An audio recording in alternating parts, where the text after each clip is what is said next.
um prazer participar do Seminário Internacional de Literatura Judaica Brasileira. Agradeço o gentil convite da professora Lisley Nascimento. Falarei um pouco sobre alguns escritores sefarditas na Amazônia. Após a expulsão da Península Ibérica no século XV, muitos judeus sefarditas imigraram para o Marrocos, Bulgária, Turquia e Jerusalém. No Marrocos, permaneceram por mais de 3 séculos em meio à pobreza e perseguições. No século XIX, a Aliança Israelita Universal, apoiada financeiramente pelo Barão Hirsch, cria escolas para os judeus dispersos, dando assistência aos judeus vítimas do antissemitismo, conduzindo muitos à imigração. O Brasil tornou-se um dos países que recebeu os sefarditas. A região amazônica os acolheu, principalmente as cidades interioranas do Pará e do Amazonas, e até mesmo Iquitos, no Peru. Segundo Samuel Ben-Shimol, em Eretz Amazônia, judeu sempre foi, sociologicamente falando, padrão de terra boa, e onde ele vai com sua família e inicia o seu trabalho, a prosperidade chega. Quando ele sai, é sinal de crise e depressão. Nos velhos tempos, costumava-se dizer que para uma vila ou povoado crescer e prosperar na Amazônia, era preciso um caboclo para fazer roça, um cearense para cortar seringa, um judeu para vender suprimentos e comprar produtos regionais, uma filial das lojas A Pernambucana para vender tecidos e um padre para batizar, casar e enterrar. A navegação do exterior ajudou a trazer os judeus marroquinos para a Amazônia e a navegação interior os levou para os confins da região em busca de trabalho e da fortuna. A descrição de Ben-Shimol, falada há pouco, define muito bem algumas das temáticas empregadas por escritores amazônidas, judeus sefarditas de origem marroquina, isto é, o Brasil como terra de promissão, o judeu e a prosperidade da terra, o judeu comerciante e regatão, a Amazônia como bom lugar para viver, a judeidade. A referida obra de Samuel Ben-Shimol apresenta feição autobiográfica.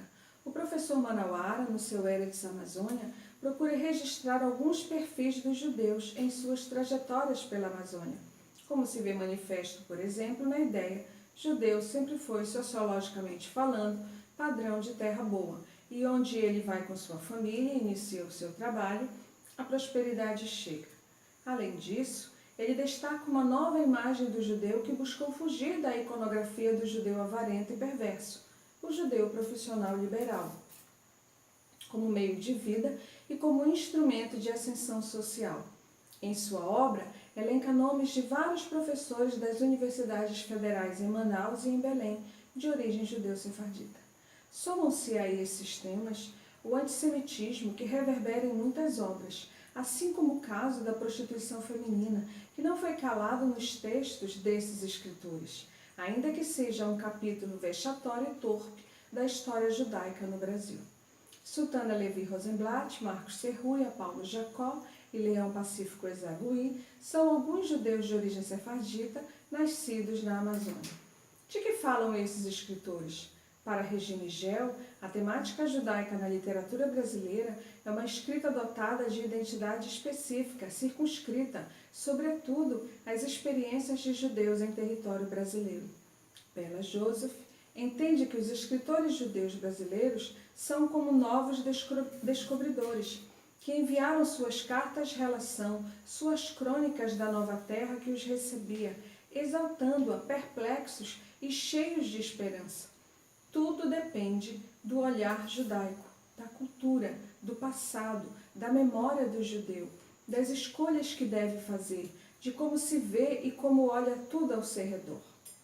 Escreveram esses escritores apenas sobre temas judaicos? Sultana Levi Rosenblatt, Leão Ezagui e Paulo Jacó apresentam em seus textos temáticas variadas. Marcos Serruia é fiel ao tema judeu. Bela Joseph afirma que o escritor judeu produz uma escrita judaica, embora não trate especificamente de temas judaicos. Regina Gel apresenta mais um dado a este arrazoado. Um tema será reconhecido judeu, segundo Gel, quando o conflito principal de uma obra estiver expressamente ligado ao judaísmo quanto à sua gênese e a vivência física, mental, espiritual e psicológica de quem escreve. Se tais condições não forem atendidas, não será a ascendência judaica do escritor ou escritora apenas que lhe garantirá registro de seus textos nos temas judaicos. Retomando aos apontamentos de Bela Joseph, o escritor judeu lida com liberdade criativa sobre as culturas pelas quais transitou, quer a própria, quer a que recebeu, ampliando o olhar de quem escreve. Os textos de Rosenblatt, Serruia, Jacó e Ezagui abordam a causa judaica, expressando perfis de judeus variados, ainda que Sultana Rosenblatt não construa romances cujo conflito principal transite em torno de questões judaicas, como veremos. Alternam-se imagens decantadas e românticas do judeu desbravador e proeminente intelectual na sociedade amazônica, com imagens de judeus perversos e usurários, pagãos e assassinos de Cristo. Há, é claro, escritores não judeus que abordam assuntos judaicos ou personagens judeus, como se vê no Baile do Judeu de Inglês de Souza ou em Terra de Camiaba, de Abiguar de Bastos. Quem são esses escritores e sobre o que falam? Sultana Levi Rosenblatt nasceu em Belém em 1910 e faleceu em 2007 nos Estados Unidos. O sobrenome Rosenblatt recebeu do marido, Martin Rosenblatt, com quem teve 3 filhos. Descendente de uma tradicional família marroquina, era filha do renomado Major Eliezer Levi.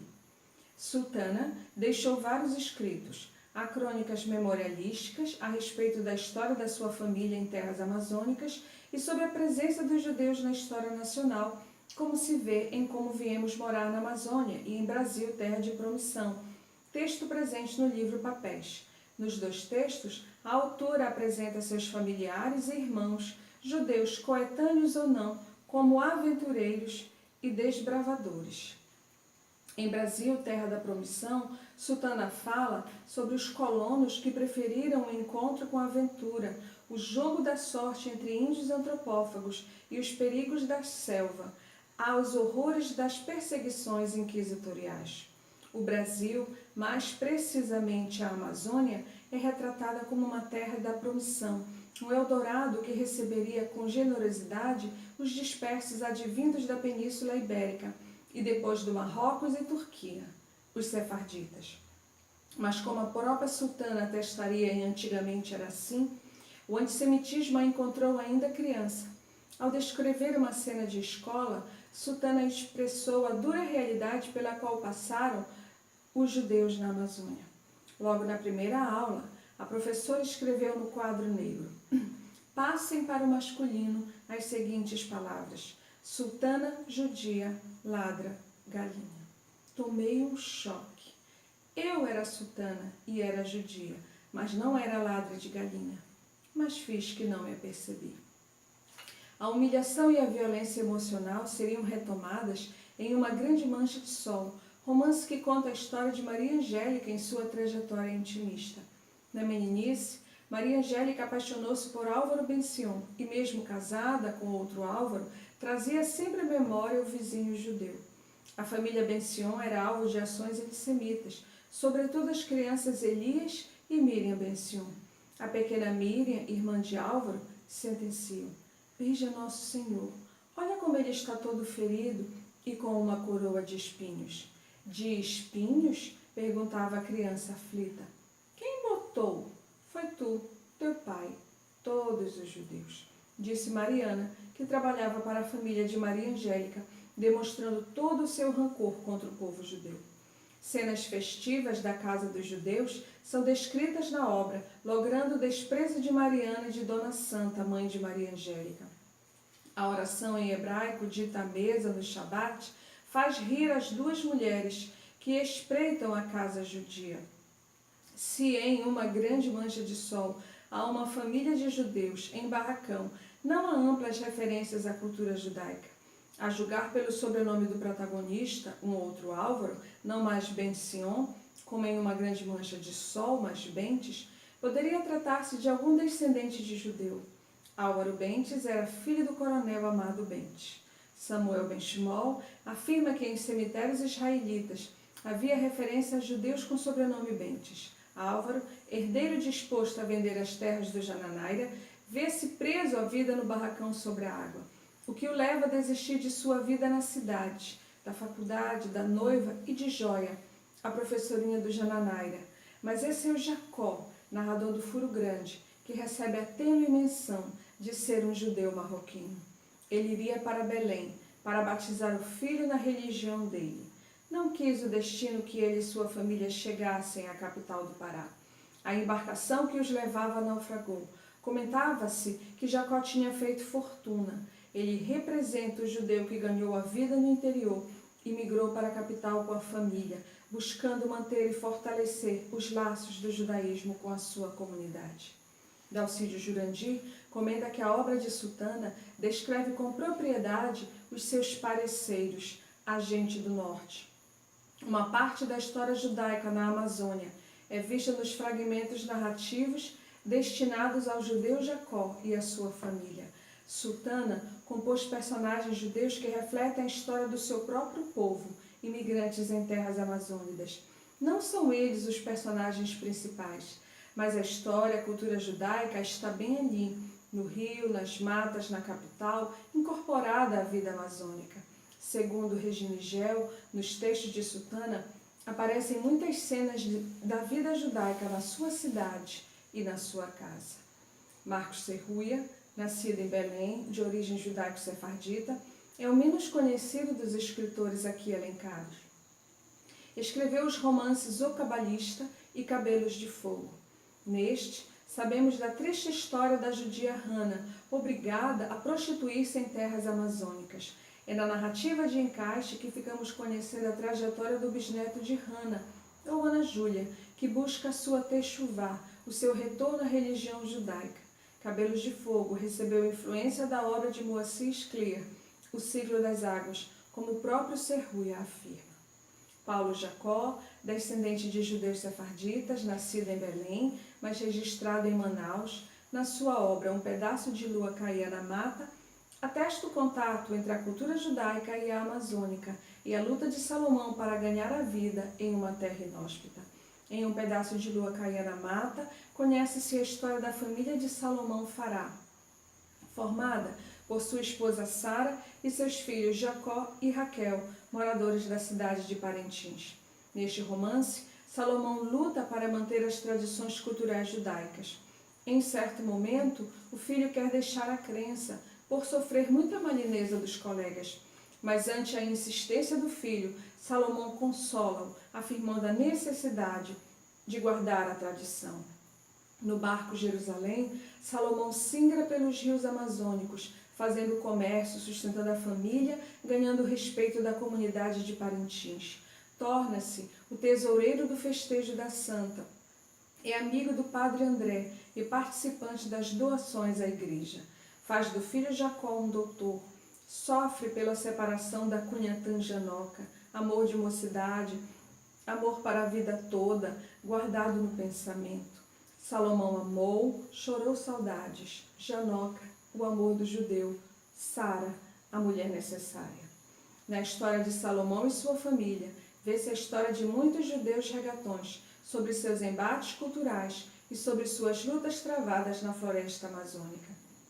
Leão Pacífico Ezagui, um simples engatinhador nas letras pátrias, como atesta sobre si mesmo, seguiu os demais autores. Nascido em Itacoatiara, no Amazonas, oriundo de uma família judaico-sefardita, no livro Contos Amazonenses, apresenta duas narrativas que revelam imagens sobre os judeus, comuns no imaginário amazônico. Em Satã, o felino maldito, o narrador personagem, o compadre Leão, é um judeu criado em Lisboa até os 15 anos. Amador da natureza, da floresta, dizia-se que deveria ter nascido índio, tal o gosto de percorrer pelas matas, em busca de aventuras e na demanda do desconhecido. Ao lado de Daniel, companheiro de caçada, sai em busca de uma onça, animal gigantesco chamado de Satã. Ao acharem Satã, tendo Daniel caído do topo de umas pedras, coube a Leão abater o animal, não sem antes voltar-se para socorrer o companheiro. após um momento de apatia e indecisão. O caçador experiente esbraveja com veemência: vai em frente, seu judeu desgraçado. É a primeira referência à religião do personagem. Esta menção surge de modo rude e maledicente. Daniel quer agredir, tirar Leão do torpor. Para isso, utiliza a imagem do judeu desgraçado, nefasto, figura desprezível no imaginário popular. O narrador diz que aquelas palavras tocaram-lhe fundo, impulsionaram-no a ir contra o animal. Mas antes de desferir o tiro contra o felino, recitou o Shema Israel, o que lhe deu coragem e ousadia. No entanto, se a imagem do judeu desgraçado foi o epíteto para injuriar um caçador em vez de perder a presa, na tentativa de fazê-lo reagir ao temor e à inércia, o ultraje é trocado por uma louvação à sua conquista. Na relação entre os companheiros de caçada, a referência ao judaísmo de Leão é utilizada para insultar e agredir. No conto, Os Fantasmas da Comadre Maroquinha, Ezagui apresenta um personagem chamado Chunito, dono de embarcação. Este nome faz lembrar do Chunito, último judeu de Itacoatiara, segundo Ezagui, a quem este dedicara o romance Enxuga as lágrimas e segue o caminho que te determinaste. Este romance apresenta a história de Jacó Benatar, filho de Tangerinos, e que aos 12 anos veio para o Brasil com o tio. Na Amazônia, ganhou a vida como um regatão, a percorrer os rios amazônicos por aqui e por acolá. Há uma relação entre os mistérios da Amazônia com seus rios e florestas, irresistíveis e imponentes, e a liberdade que Jacó Benatar afirma buscar manter, errante por ser judeu, errante como o rio, errante na floresta. Nesses textos, vêem-se registros da história dos imigrantes judeus, que direta ou indiretamente exerceram algum tipo de influência sobre os referidos escritores sefarditas. Como vimos, Serruia não quis calar a história de seus irmãos ou irmãs, por mais torpes e indignas que fossem. As peixes não foram motivo para esconder a história do judeu e da judia, que buscou na Amazônia um lugar de repouso. Em todos esses casos, há visões particularizadas sobre o ser judeu na Amazônia. Para Bela Joseph, ser judeu é viver e contar sua memória, o que procuraram fazer Sultana, Jacó, Ezagui e Serruia. Segundo Regina Igel, no caso amazônico, Samuel Benchimol, Sultana, Paulo Jacó, Ezagui e os irmãos Salgado escreveram expondo como foi o desenrolar da vida para os pioneiros nos labirintos hídricos da extensa floresta amazônica. A propósito de Elias Salgado e Ilco Mineve, reservamos a eles momento mais propício para comentarmos sobre suas obras. Elias Salgado é amazonense, autor de O Fim do Mundo e Outras Histórias de Beira Rio.